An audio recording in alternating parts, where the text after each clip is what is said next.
with my dog Brock, I wanted to do a little educational, informational video on going over, number one, getting your dog in the crate, number two, what proper crate etiquette looks like, number three, how they're supposed to be exiting the crate, and number four, what we're really going to be doing to problem solve if you're really struggling, you're getting your dog in the crate, they're putting the brakes on, and it's just, just a little tip and where to go with that, especially using a leash. So I have Brock here, and I just kind of wanted to go over, first off, getting your dog kenneled up to begin with, and what it's going to look like, and what we're really going to be role playing to set them up for the best success when there are little different things going on, especially like people coming into the home, or for instance, you're leaving, you want to make sure that they're not having all this separation anxiety, they know what they're supposed to be doing in the crate, what their job is, and so on and so forth. So, with that being said, Brock, break. With that being said, something so simple as making sure that they're sitting down and really just paying attention and looking to you for permission.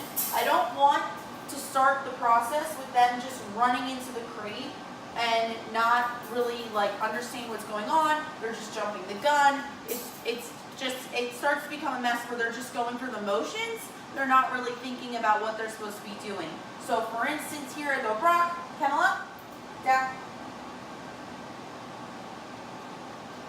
All right, so once they're in the crate and they're in this down, this is also considered a nice threshold here. There's no just barging out, doing whatever you want kind of stuff. He's looking to me for guidance on what's next.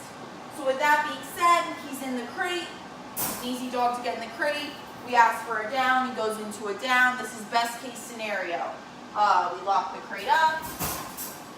Good, all right? So there's no shenanigans, pushing at the crate, anything like that. So now the next step would be getting him out of the crate. So for instance, I walk up to the crate and I go like this and I start to open the door. Now, here for instance, there's no braking. Now if there is, you can see what I would be doing here. Say he went to go bust out, I'm just shutting it in his face. That's as simple as that. And we're just doing the small little open, close, open, close. And it's just, we're basically just using spatial pressure here. And that's the correction. So we're just opening it, going like this. Okay, break. Good boy. And that would be best case scenario, working on that and making sure that happens again. So it would be as simple as this. Brock, kennel up. He goes in the kennel.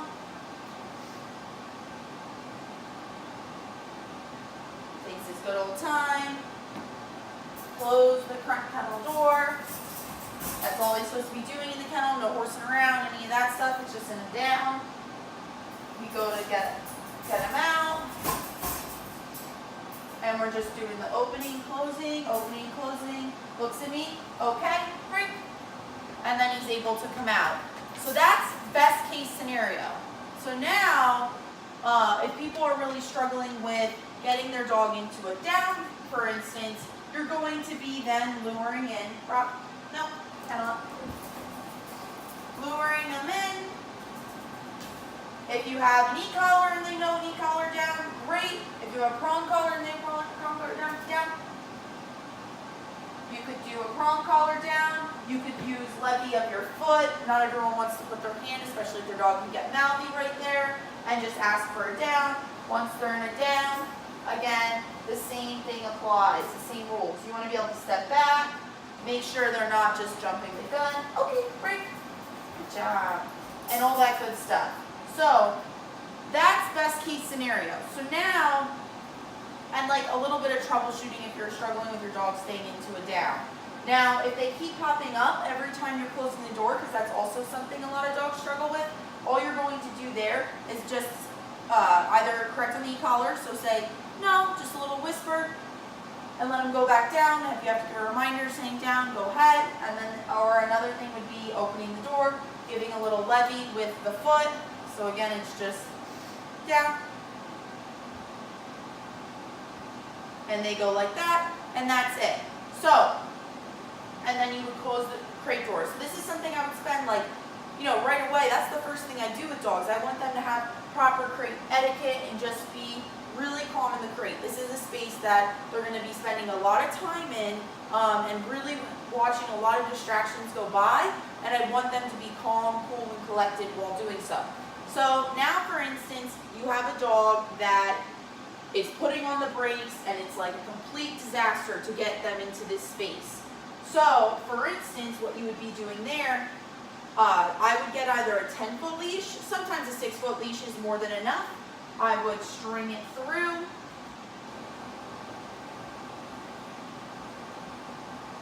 And I would say, kennel up. And of course they're going to be putting on the brakes, but you're keeping that constant pressure, and that's it. And you're just going to be guiding, okay. And then going back to closing the door and doing the same thing. Break.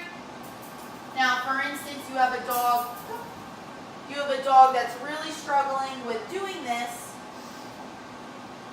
Then I would be getting a 10-foot leash. Come. Come. No, break. Sit. Then I would be getting a 10-foot leash, and I'd be stringing it through all the way to the back. I'd have them, they're already putting the brakes on and freaking out. I'm holding on to the crate, and I'm saying, kennel up, and I'm luring them through. Once they're through, good. Mark that with good, because now we're just at step 1 there with them, where we're really just trying to get them out. Break, come. Good. We're really just trying to get them out of the crate and all that good stuff. So, with that being said, that is another tip that you can do to get them in the crate. So, another thing would be also if they're, causing a little bit of shenanigans in the crate, and you don't have any tools, you can use something as simple as a pet corrector.